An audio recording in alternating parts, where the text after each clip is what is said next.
March 27th, 1979. You go to bed with a view of the 3 Mile Island down the river. Ever since they activated it 5 years ago, you haven't liked it, and you're scared of a disaster.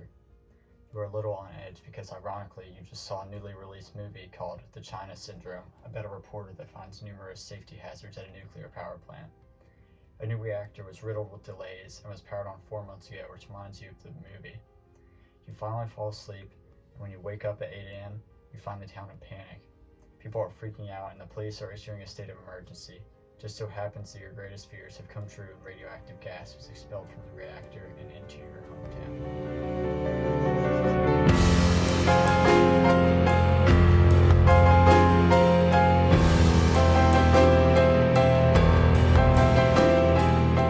3 Mile Island is a nuclear power plant sitting on a large sandbar island 3 miles down the river from Middletown, Pennsylvania, hence the name. The nuclear power station would power a large area of Pennsylvania. The construction of the first reactor, 3 Mile Island 1, known as TMI-1, would begin on May 18, 1968, and the reactor went online in 1974. However, this reactor would remain completely safe until 2019 with one minor exception. TMI-2's construction began on November 1, 1969, but wouldn't be activated until December 30, 1978. TMI-1 would make 819 megawatts of power, and TMI-2 would make slightly more at 906 megawatts.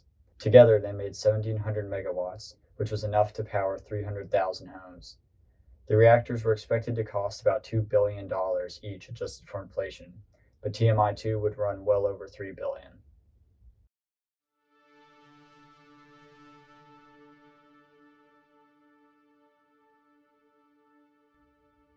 So what happened? To understand how everything failed, we have to understand how everything worked first. Both reactors at the facility were pressurized water reactors that used uranium oxide as fuel. They were nuclear fission reactors that used fuel rods and control rods. The fuel rods were extremely radioactive materials that, when placed next to each other, would cause a chain reaction that produced massive amounts of heat and radiation. Control rods would block neutrons expelled from the fuel rods from colliding with the other fuel rods, thus killing the chain reaction. One would circulate around the nuclear source and collect heat and keep the fuel from overheating, but avoid boiling due to it being under 2,100 psi of pressure. This water was then used to heat another water system known as the secondary cooling system that would use the steam to spin turbines and create power. These two water systems were separated to avoid radioactive contamination. A final third cooling system used condensers that cooled down the steam after passing through the turbines. This water was cooled in the massive cooling towers that are associated with nuclear power plants. On March 28th at 4 a.m., TMI-1 was shut down for refueling, and a pipe in the secondary cooling system of TMI-2 was having a filter blockage cleaned. But unlike normal maintenance operations, a pump and an electronic check valve were damaged, which led to the following redundant pumps to fail. With the entire secondary system unable to circulate water, it was shut down and a second redundant cooling system was activated, but the main valve was left closed after a previous test and it never actually opened at all. This meant that the water around the reactor was no longer being cooled and began expanding. An emergency system released some of the pressure and the control rods were inserted to stop the chain reaction. This was only 8 seconds after the first pump failed. Once the pressure returned to normal, another broken valve would stay open, but be seen as closed in the control room due to a technical error. The pressure dropped enough for the reactor to start boiling the cooling water, which then caused more overheating, technical errors, and a failed containment that spilled water and steam contaminated with uranium dioxide into the reactor room. And while all of this was happening, the staff still did not know what was going on. So at 6 a.m., there was a shift change, and the new staff noticed something was wrong and managed to stop the contaminated water from spilling out anymore. But over 120,000 liters had already spilled onto the floor, down the drains, and into a storage tank in a different building where it would overflow onto the floor in there. This building's air conditioning would then spray radioactive gas and steam out of the building and into the air. The reactor room and reactor began to collect hydrogen and ignited 9 days after the meltdown, which didn't lead to an explosion and never ignited the hydrogen in the reactor. However, the hydrogen in the reactor room would ignite and just lead to a large fire. If there was an explosion, it would have spread debris for miles and likely caused the same amount of damage as Chernobyl's Reactor 4. People would enter the reactor building for the first time 4 months later in July, once the radiation had begun to dissipate. During the cleanup, water that had been contaminated had to be removed along with concrete that had absorbed the water. Over 10 million liters of water were removed and cleaned, and 5 years later, in 1985, removal of the fuel had begun, and the crew discovered that 45% of the fuel had melted. A few months later, in October 1985, TMI-1, which was powered off at the time of the meltdown, would be powered back on with the flaws from the TMI-2 removed or fixed. TMI-1 went on to provide safe, carbon-free power until September 20th, 2019, when decommissioning began, which is expected to be completed in 2079. So with everything going wrong, what kind of damage did it do? In fact, there were actually no deaths, injuries, or adverse health effects caused by the 3 Mile Island accident. The citizens around the reactor received an average radioactivity dose of only 1.4 milligrams, which is a unit of measuring radioactivity. For context, a chest x-ray will give you a dose of 3.2 milligrams. So the average dose of radioactivity that the people received in the town next to a nuclear meltdown was less than that of a chest x-ray.